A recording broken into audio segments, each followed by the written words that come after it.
para dar continuidad a nuestro evento, vamos a tener al doctor Israel Jaro Solís.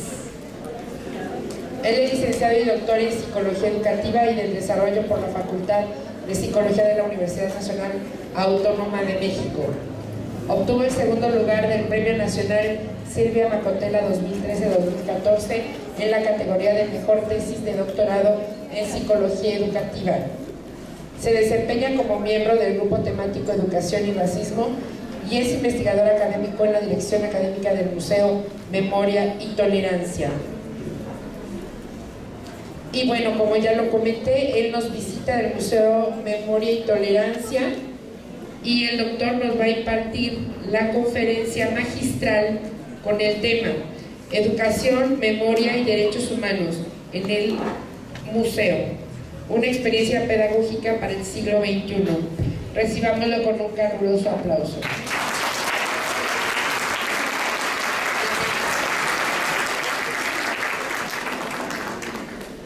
Hola, ¿qué tal? Muy buenas tardes. Primero que nada, gracias por la invitación. Debo confesar que en este espacio debería haber estado el doctor Adán García. Él es el director del área justamente que está encargada de desarrollar todos los contenidos académicos propiamente de este museo. No sé si alguno de ustedes en algún momento ha tenido la oportunidad de visitarlo. Si no es así, bueno, ojalá que en algún momento se dé la ocasión. Y bueno, él por otros compromisos también profesionales no pudo estar aquí presente. Sin embargo, bueno, yo estoy aquí con mucho gusto tomando este lugar. Y en efecto, yo voy a hablarles desde el tema de la educación, la memoria y los derechos humanos. Sí, el trabajo que se hace en el Museo Memoria y Tolerancia, pero también, digamos, pensando en los museos en general, que, bueno, yo soy psicólogo, como lo mencionaban hace un momento en la presentación, soy psicólogo educativo, y como ustedes también saben, los museos también desempeñan un papel muy importante en el área de la educación. Si bien es cierto que se la ha señalado como educación no formal, pudiéramos de alguna manera como establecer un cierto parangón o una cierta analogía con ese currículum oculto que está en las escuelas, que muchas veces influye más, incluso más todavía que el currículum que está presente en el plan y programa de estudios. Entonces, de alguna manera, digamos que el museo también desde esa perspectiva tiene ese poder también que va más allá de los muros de una escuela, y desde luego también su contribución en materia de derechos humanos, que es algo importante y que está presente desde luego de diversas maneras en diversos códigos de ética de todas las profesiones. No hay ninguna profesión a nivel nacional e internacional que sea ajena a un código ético, y dentro de esos códigos éticos está presente desde luego la Declaración Universal de los Derechos Humanos. Toca, abraza y desde luego que abarca toda nuestra profesión. Entonces, bueno, de eso voy a tratar de hablar en este tiempo. Y antes de entrar de lleno, quisiera compartir con ustedes una reflexión que hace Mario Vargas Llosa, muy conocido quizá por todos. Esto ocurre en el año de 2009, concretamente el 8 de marzo. Quizás algunos de ustedes lo sepan, quizás no. Allá por los años 80 y 90, en Perú, hubo una serie de crímenes terroristas y paramilitares.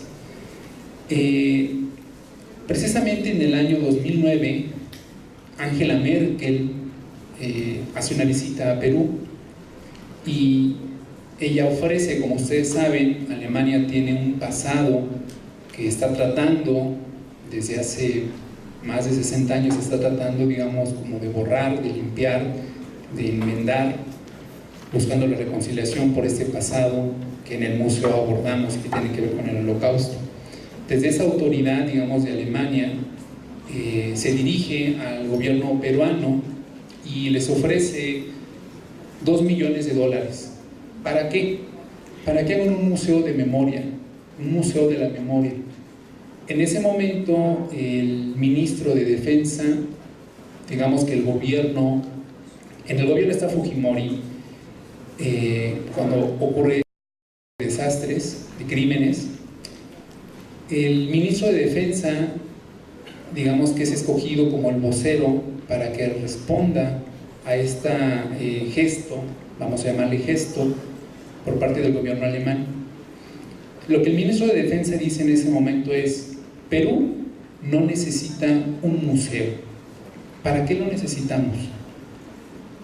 Es un país, Perú, palabras más, palabras menos, dice en ese entonces el ministro, Perú es un país donde hay pobreza, donde hay carencias, faltan hospitales, faltan escuelas. En Perú no tenemos tiempo para pensar en la edificación de un museo. En Perú no necesitamos un museo. Mario Vargas Llosa, él es articulista, concretamente en una columna de opinión en el diario El País, este diario español. Y justamente esta cita que ahora voy a compartir con ustedes la estoy obteniendo de ahí. Les repito, es una columna que él publica el 8 de marzo de 2009 y él le responde al gobierno peruano. Como algunos de ustedes saben, Mario Vargas Llosa en algún momento fue candidato a ocupar la presidencia en Perú, sufrió 2 atentados contra su vida y él le responde de esta manera, digamos, a Perú. Y él dice algo muy importante cuando abre su artículo. Él dice que el ministro de Defensa es una persona inteligente, que ha hecho una carrera muy importante, una carrera diplomática y militar muy importante. Y él dice: yo no comprendo cómo una persona inteligente puede decir tonterías. Y él se pregunta: ¿qué hace que una gente inteligente diga y haga tonterías? Y dice: hay 2 cosas que están muy marcadas en América Latina: la intolerancia y la falta de cultura. Y sobre los museos dice así, esto lo dice Mario Vargas Llosa para responder al hecho de que Perú en ese momento, dicen las autoridades, no necesita museos. Y dice así: los museos son tan necesarios para los países como las escuelas y los hospitales. Ellos educan tanto y a veces más que las aulas, y sobre todo de una manera más sutil, privada y permanente que como lo hacen los maestros. Ellos también curan, no los cuerpos, pero sí las mentes, de la tiniebla que es la ignorancia, el prejuicio, la superstición y todas las taras que incomunican a los seres humanos entre sí y los enconan y empujan a matarse. Los museos reemplazan la visión pequeñita, provinciana, mezquina, unilateral, de campanario de la vida y las cosas por una visión ancha, generosa, plural. Afinan la sensibilidad, estimulan la imaginación, refinan los sentimientos y despiertan en las personas un espíritu crítico y autocrítico. El progreso no significa solo muchos colegios, hospitales y carreteras. También, y acaso sobre todo, esa sabiduría que nos hace capaces de diferenciar lo feo de lo bello, lo inteligente de lo estúpido, lo bueno de lo malo y lo tolerable de lo intolerable, que llamamos la cultura.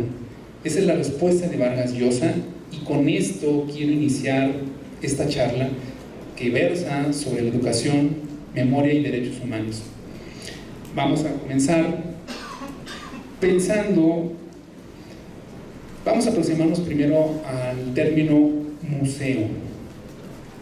¿Qué piensan ustedes o qué entendemos por la palabra museo? ¿Alguien que quiera participar? ¿Qué entienden ustedes por museo? Lo primero que les venga a la mente. Todos en algún momento hemos visitado algún museo. ¿Qué es un museo? Historia, exposición, ¿qué más? Inspiración, ¿qué más? ¿Perdón? Creatividad, arte, cultura, percepción. Lugar donde guardas toda tu historia. Lugar donde guardas toda tu historia. Memoria. Eso es algo muy importante. Bueno, de manera intuitiva, quizá todo lo que ustedes dicen sí tiene que ver con el museo, pero quizá de una manera muy estereotipada. Es decir, es un lugar que guarda, es un lugar permanente, es un lugar donde se exponen cosas y que están ahí. Pero digamos que la intención de un museo a exponer, cuando expone un objeto, ¿qué persigue? Evocar sentimientos, evocar pensamientos, mantener la memoria y conocimientos, propósitos. Aún así, esta definición no está completa.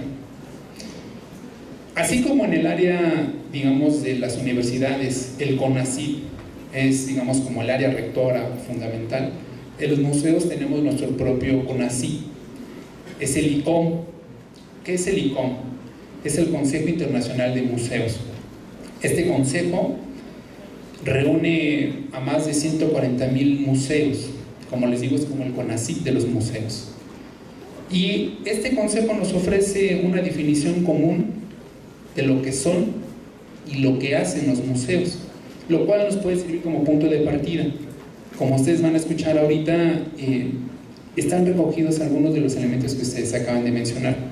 Esta versión que voy a mencionar de lo que es el museo según el ICOM es del año 2007 y dice así: según el ICOM, un museo es una institución permanente sin fines de lucro al servicio de la sociedad y de su desarrollo, abierto al público, que adquiere, conserva, investiga, transmite y expone el patrimonio tangible e intangible de la humanidad y de su entorno para la educación, el estudio y el deleite. En esta definición que les acabo de leer están contenidos los objetivos. Ya dijimos, debe estar al servicio de la sociedad y su desarrollo. ¿Y cuáles son sus funciones?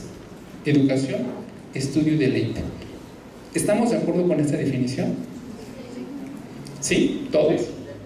Bueno, pues resulta que en diciembre del año pasado, el Consejo Ejecutivo del ICOM decidió elaborar una definición alternativa. ¿Por qué?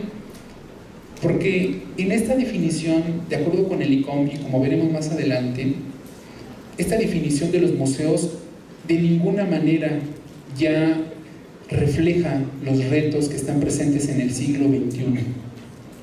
No es suficiente con exponer, con transmitir.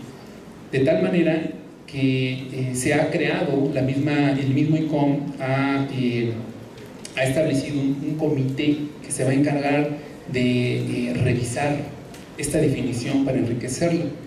En palabras de su presidenta, Jette Sandal, ella dice: parece necesario, por lo tanto, historiar, contextualizar, desnaturalizar y descolonizar la definición de museo.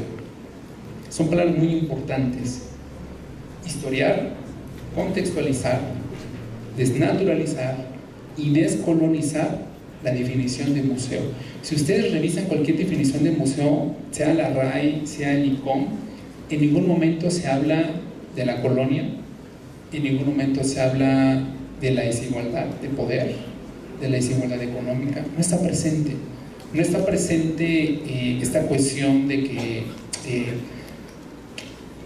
cuando surgen los museos, surgen en una etapa, en un periodo de la historia donde justamente lo que nos dicen es que hay una confluencia, hay una convergencia de la búsqueda enérgica de conocimientos y paradigmas científicos y la violencia extrema empleada por las potencias europeas durante la colonización de América. Es decir, cuando surge en América Latina, está presente la colonización, entre ellos México, o lo que en ese momento, más adelante se va a llamar México, en ese momento comienzan a surgir el término museo.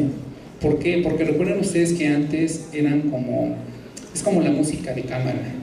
No sé si ustedes han escuchado este término, como la música de cámara, es decir, son colecciones privadas. ¿Qué pasa aquí en México? Llegan los españoles, Moctezuma les da tesoros, Hernán Cortés los lleva, no él precisamente, pero sí su gente, se lo lleva en este caso a Carlos I de España, a Carlos V también, y ¿qué hacen con ese tipo de tesoros? Pues los comienzan, digamos, a mostrar. ¿Por qué? Porque en ese sentido los objetos representan poder, en ese sentido los objetos representan estatus. Es el poder del colonizador sobre, digamos, el país o el lugar que está siendo, digamos, colonizado. Así comienzan los museos, así comienzan. Posteriormente se van haciendo públicos.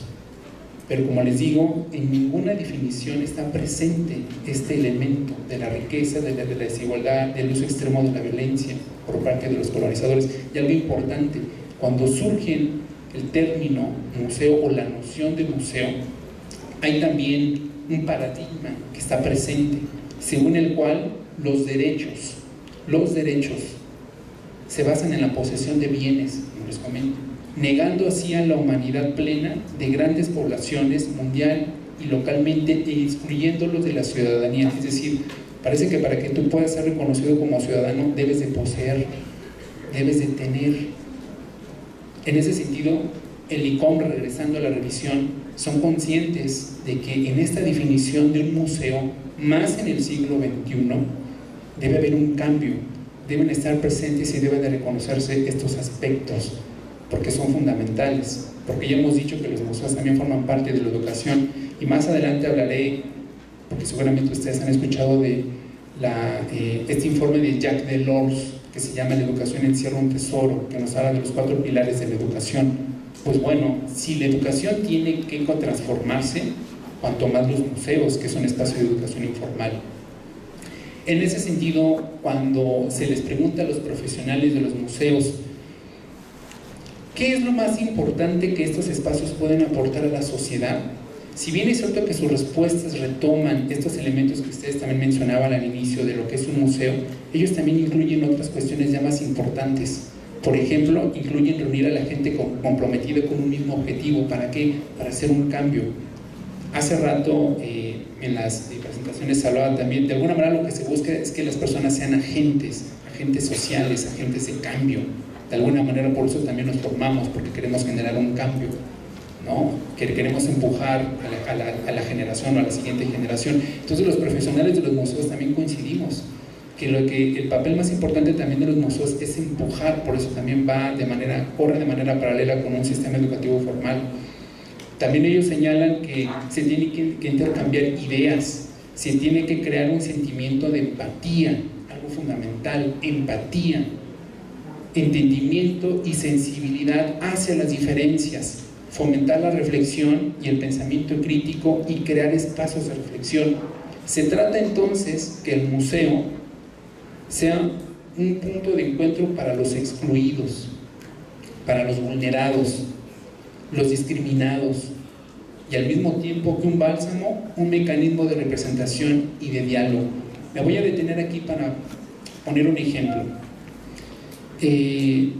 Para reflejar esta idea de que el museo debe ser un punto de encuentro y un espacio de reconciliación para los excluidos, o para las personas excluidas.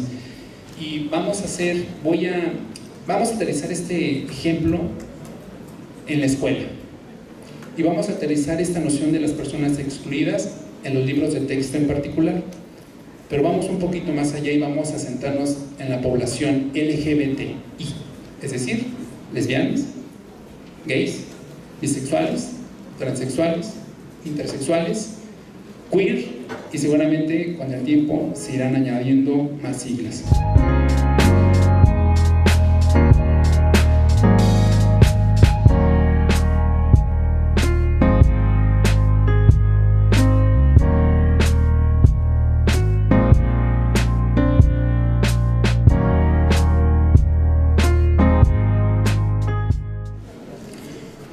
muchos sabemos, en la escuela el libro de texto es y seguirá siendo, parece ser, el material por antonomasia. Gran parte de la educación se basa en los libros de texto. Ahora yo les quiero hacer una pregunta. Así, lo primero que se les venga, mencionen un par de personajes que ustedes admiren mucho. Algún personaje que ustedes admiren mucho, que digan, este es mi referente, lo admiro mucho. Einstein. ¿A quién más? Frida Kahlo. Gandhi. Salvador Allende.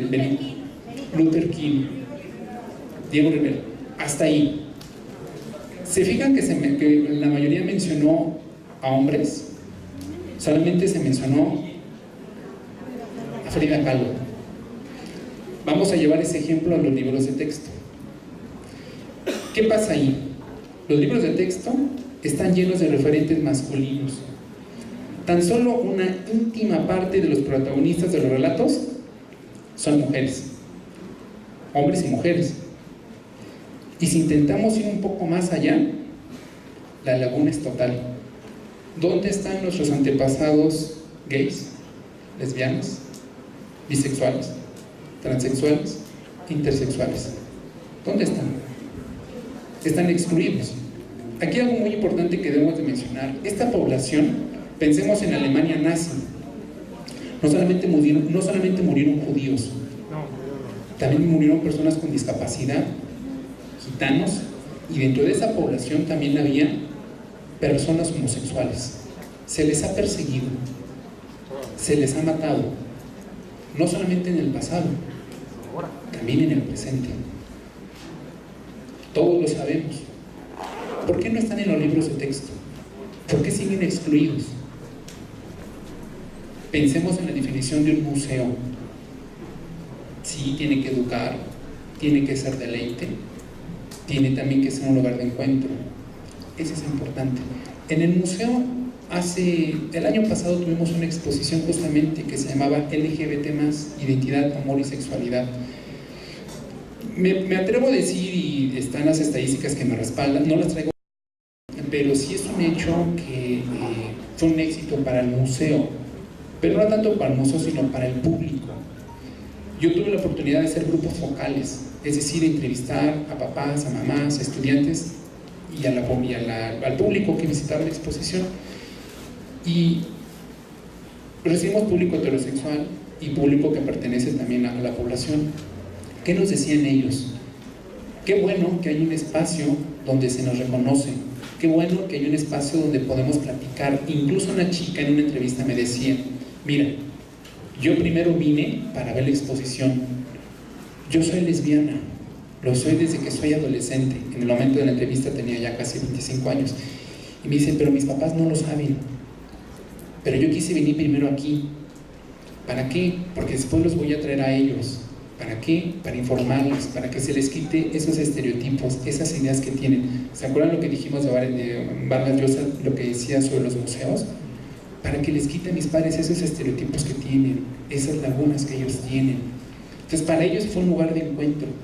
Entonces, aquí justamente retomemos el término, las respuestas que dicen los profesionales de los museos. El museo también tiene que despertar la empatía, la sensibilidad hacia las diferencias. Eso es algo importante. Ahora bien, ¿por qué es importante que en los libros de texto, y lo señalo porque es un material educativo y se sigue trabajando, por qué están excluidos si forman parte de, pensemos en los afrodescendientes o afromexicanos? ¿Dónde están los afromexicanos? O sea, pensemos en otro grupo excluido. Vicente Guerrero lo era, pero ¿por qué no se menciona? Ellos también lucharon en la independencia. ¿Por qué no están presentes? ¿Por qué solamente hablamos españoles y mestizos de alguna manera e indígenas? ¿Dónde están los afrodescendientes? ¿Por qué no están presentes? Entonces, esto es muy importante porque toda circunstancia o situación presente tiene su procedencia y su explicación en un pasado más o menos cercano. Sin ese referente, los seres humanos estaríamos perdidos y no sería posible la evolución y el progreso. En definitiva, todas las personas, todos los que estamos aquí, necesitamos referentes positivos y negativos. ¿Para qué? porque eso es lo que nos permite confrontarnos. Cuando esta chica me dice, es que te quiero traer a mis papás para que ellos se den cuenta. ¿Por qué? Porque te vas a confrontar. El museo también es un espacio así de memoria, pero también es un espacio de reconciliación, y más hoy en el siglo XXI, más hoy en el siglo XXI, donde hay un libro muy bonito de Silvia Conde que se llama Educar en tiempos de violencia, la pedagogía del amor. Y en alguna parte del libro ella dice, en algunas entrevistas que ella hace, le pregunta a los jóvenes, ¿tú crees que valga la pena enseñar a alguien en tiempos de guerra, en tiempos de conflicto? Recordemos que en ese momento cuando se publica el libro está la guerra contra el narcotráfico, por eso ella menciona el término guerra. Sí, es importante, y ahí también desempeña un papel muy importante los museos. Es algo muy importante también. Toda persona necesita conocer sus orígenes, pero no solo los más directos en un contexto familiar, es decir, no basta con saber quién nos trajo al mundo, en el seno de la familia, dónde nacimos, no, sino también nuestros orígenes más lejanos y generales, en un contexto social. Sin referentes históricos es muy difícil ubicarse en el mundo, reconocerse y consecuentemente desarrollarse como persona. Por eso a un estudiante que pertenece a la población LGBT le cuesta mucho trabajo descubrir su identidad, porque sabe que va a ser castigado. Entonces vive una doble realidad. Lo soy, pero los demás no lo saben. Mis papás no lo saben, desde la adolescencia lo soy. ¿Por qué? Porque no tengo referentes. En esta exposición que les comento había un laberinto que se le llamaba el arco iris. Bueno, mucha gente le nombró de muchas maneras, pero representaba un arco iris, un camino de arco iris. Y ahí, digamos, la intención era mostrar una visión histórica, desde sus inicios hasta los más recientes, donde se mostraban, por ejemplo, diferentes referentes históricos para la población que ellos mismos no conocían. Yo no sabía que, quizá muchos de nosotros sabemos que Frida Kahlo también tenía pues ciertas orientaciones sexuales, lesbiana. Muchos dicen, es que yo no sabía. Entonces eso hace que te sientas orgulloso. Si vamos a los libros de texto y estás en un espacio de formación, pues es justo que ahí encuentres tus referentes, porque si no nos vamos formando de manera coja, vamos cojeando. Pero afortunadamente, como les digo, tenemos a los museos. Ahí ellos encontraron un espacio. Habrá aquí, y sí, también hay gente que te dice, yo ya sabía, ya conocía, estoy informado, pero de alguna manera también aquí en el museo me permite reactivar esos valores que ya estaban dormidos, que yo sé que tengo. Pero insisto, también el museo, como les digo, es un lugar de encuentro. Y en ese sentido, el Museo de Memoria y Tolerancia, como otros museos también lo hacen, también desempeñan esa función. En ese sentido, entonces, el museo como institución ha de prometer acercamientos democráticos e inclusivos a pasados complicados, servir a la memoria colectiva, a una generación de testigos de primera mano, a canalizar debates públicos y a regenerar el tejido social y urbano. Esa es una función muy importante. Ahora bien, ¿cómo podemos nosotros vincular el término de museo y el término educación?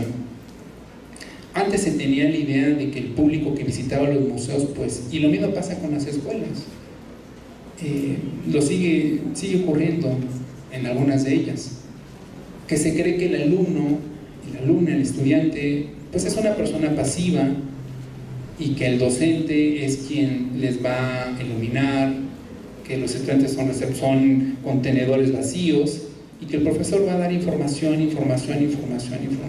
En algún momento también se pensaba o se tenía esa idea de los museos. Hoy, desde luego, en el siglo XXI no es posible pensar de esa manera. Y aquí traigo a colación entonces este informe de La educación encierra un tesoro. En este informe, Jacques Delors, es un informe que sale en 1996, nos dice que para hacer frente a los desafíos del siglo XXI se hace imprescindible que la educación formal y por extensión la educación no formal tiene que modificar la idea que tiene de su utilidad. Es decir, no basta nada más con los aprendizajes de contenido académico. Hoy en día lo sabemos, no estoy diciendo nada nuevo. Y nos dice que, al igual que ocurre en la escuela, en el campo de los museos, estos deben de estructurarse en torno a 4 aprendizajes. 1, aprender a conocer, es decir, adquirir los instrumentos de la comprensión. Aprender a hacer con H, es decir, adquirir una competencia para poder influir sobre el propio entorno. De eso se trata, adquirir competencias, aprender a vivir juntos para participar y cooperar con los demás en todas las actividades humanas, y por último, aprender a ser con ese que abrevie de todas las demás. Por ejemplo, una vez más retomo el tema de nosotros trabajamos también con niños, y algo importante que nosotros, hay un espacio que se llama Isla Mit Sésamo, son niños de primaria baja, primaria alta. Nuestra idea es promover ciudadanos, generar ciudadanos, y ahí en esta actividad parte o se inicia con el tema de que todos somos iguales, a pesar de que en términos físicos seamos diferentes. Hagan de cuenta que los niños entran y hay un personaje que se llama Asibo.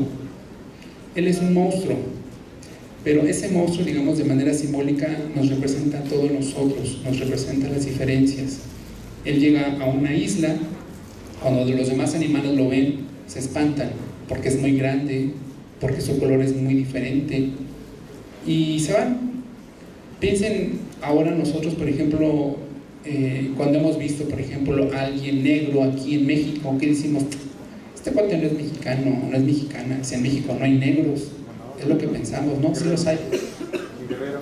Por ejemplo, en Guerrero, en Oaxaca, en Chiapas, en Veracruz, por ejemplo. Bueno, de hecho hay un pueblo que se negó en el INEGI su existencia incluso, no tenían derechos civiles. Y de hecho muchas veces lo que esta población, ya que hago un paréntesis, desde luego es que pues se les aplican programas que pertenecen a la comunidad indígena y ellos tienen necesidades muy diferentes. Entonces, a lo que voy, nosotros partimos de esta situación para mostrar que así como en esta actividad los animales que conocen este monstruo se espantan porque lo ven diferente, también nos pasa a nosotros.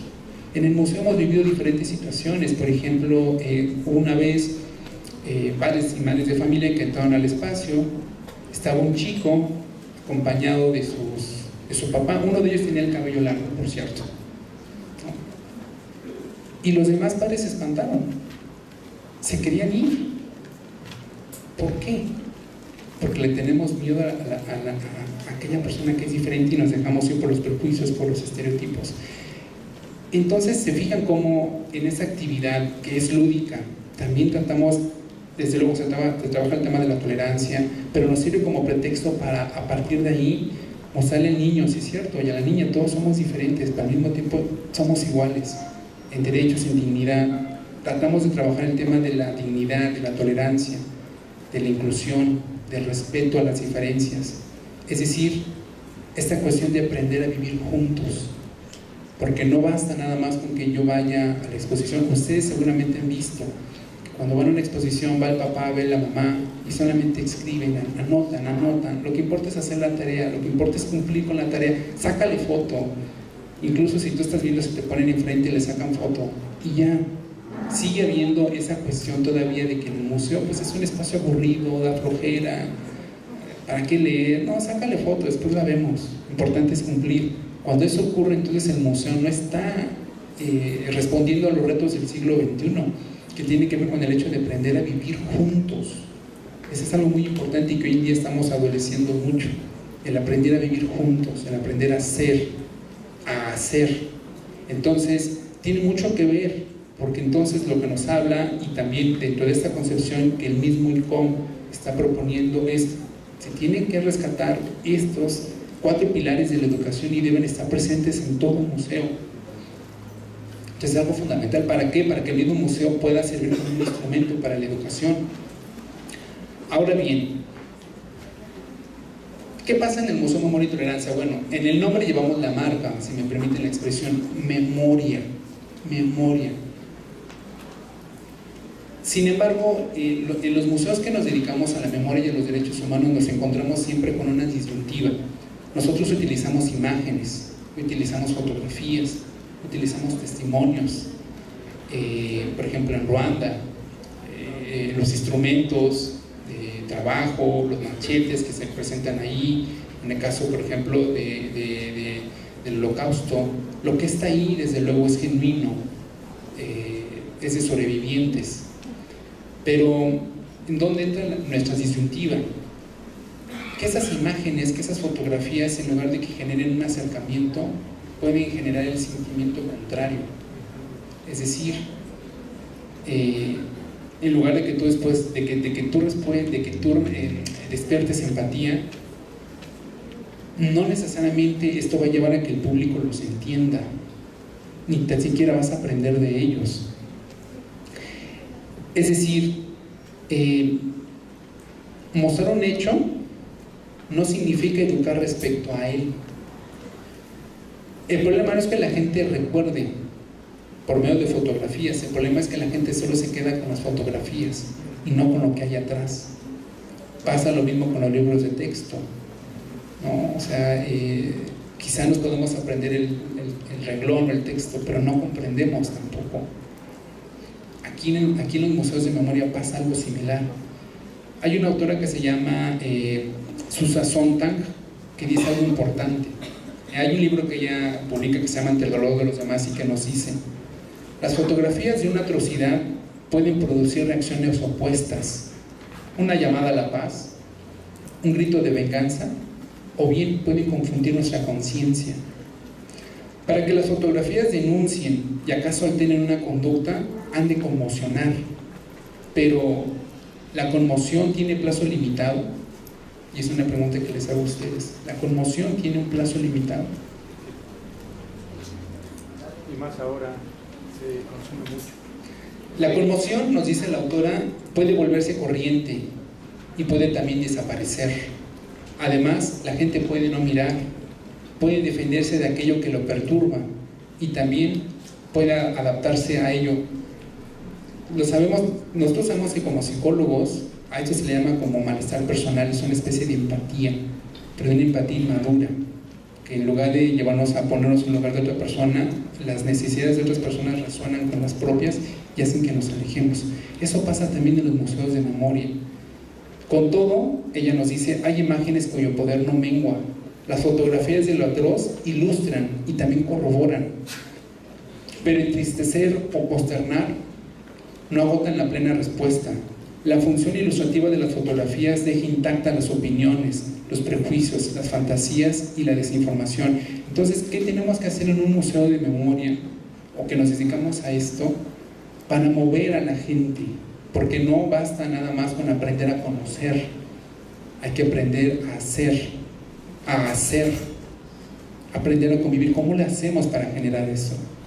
En el museo no somos especialistas, pero sí de alguna manera tratamos de promover con el ambiente, con la música que está ahí, con los testimonios, tratamos de apelar a esa reflexión. Mucha gente se va porque se siente incómoda ante el dolor de los demás, nos ha pasado, la gente se va, hay otra gente que decide quedarse, y esta gente que pasa a una segunda etapa es esa persona que se va con un cambio. Mucha gente nos ha dicho, mira, yo no es que me vaya con la idea de ser una buena persona o ser mejor persona, pero sí te puedo decir que en mi interior está operando un cambio, y justamente lo que en los museos de memoria tratamos de hacer, generar un cambio, generar una transformación que es interna, que no es inmediata. Lo mismo pasa con la educación lo que trata es sembrar esa semilla, depende de cada uno de nosotros si florece o no florece, depende de los recursos que nosotros utilicemos. Es muy similar a los museos de memoria. Y algo importante que yo, por el tiempo voy a cerrar, yo me gustaría hacerles esta pregunta. ¿Cuál es el propósito o sentido de exponer las imágenes y representaciones sobre el pasado, sobre el presente? O sea, ¿qué tratamos nosotros cuando mostramos fotografías de este tipo? ¿Queremos buscar culpables? ¿Queremos consolarnos en la aflicción? ¿A quién queremos culpar? ¿Con qué derecho? ¿Queremos indignarnos? ¿Qué buscamos? Hay un artículo muy bonito, a menos a mí me gusta, de la Declaración Universal de los Derechos Humanos, el primero, que es con el que abre. Yo tuve la oportunidad de platicar con un director de una facultad de la UNAM, y yo le cité justamente este primer artículo, que la declaración dice: todos los seres humanos nacemos libres e iguales, dotados de razón y de conciencia, y así como estamos dotados de razón y de conciencia, debemos de comportarnos de manera fraternal los unos con los otros. Y él me decía, no, Israel, ese es un sueño, ese es un ideal y los ideales no sirven para nada. Un director de una facultad de la UNAM. O sea, no sirven para nada. Entonces, justamente, ese es el problema. Lo que nosotros tratamos con la educación, los que nos dedicamos a la educación, los que trabajamos desde un museo, cuando hablamos de memoria, ¿memoria para qué? Sí, para recordar lo sucedido, pero también, insisto, porque la intención última es que nos tratemos fraternalmente los unos con los otros. Ese es el fin esencial, mi manera de ver, de cualquier quehacer, sea este educativo, sea este museístico, de la naturaleza que sea. Sí, el fin último es no repetir. Sí, nos dicen que aquella persona que no conoce su pasado está condenado a repetirlo, pero también, como dice Svetan Todorov, no es suficiente con conocerlo, porque el hecho de que yo lo conozca no necesariamente me dice cómo hacerlo. Por eso, entonces, el museo y la educación tienen que transformarse y tienen que retomar estos 4 pilares que hemos mencionado: aprender a hacer, aprender a convivir juntos, aprender a ser con ese. Esa es la importancia y esa es la misión, digamos, de los museos. Y al final de cuentas podemos ir retomando lo que decía Vargas Llosa. De lo que nosotros tratamos de hacer es justamente a través de los museos y a través de las escuelas que la gente tenga esa capacidad, que desarrolle esa sabiduría para apreciar lo inteligente de lo que es estúpido, lo feo de lo bello de lo feo, lo que es tolerable e intolerable. Esa es la esencia final, digamos, tanto de la educación, porque, como él dice, un país con desarrollo es, desde luego, necesitamos hospitales, sí, necesitamos escuelas, sí, pero también necesitamos museos. Y ese es el papel que desempeñan hoy en día los museos, y desde luego son un aliado importante de la educación, de la escuela, en cualquier ámbito que sea. Bueno, dado el tiempo, aquí termino. Les agradezco muchísimo su atención, les agradezco mucho el tiempo.